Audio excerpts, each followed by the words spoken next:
حضور جب شادی ہو جاتی ہے تو میاں بیوی کو ایک دوسرے سے بہت امیدیں ہوتی ہیں.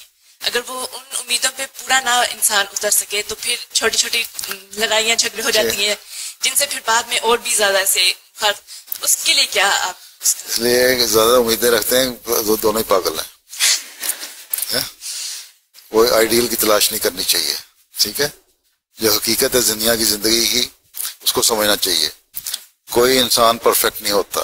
ٹھیک ہے, عورت میں بھی کمزوریاں کمیاں شارٹ کمنگز ہوتی ہیں, اس مردوں میں بھی ہوتی ہیں.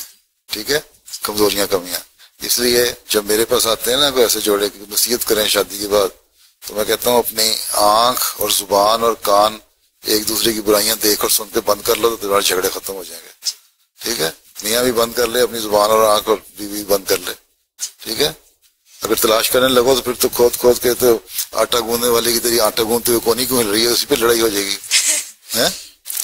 ٹھیک ہے نا. ایک چھوٹا سا اور سوال حضور, آپ بیگم صاحبہ کو کون سے موقع پہ کوئی تحفہ پیش کرتے ہیں؟ جب مجھے موقع پہ تو کوئی نہیں, عیدوں پہ دے دیتا ہوں. اچھا, بس.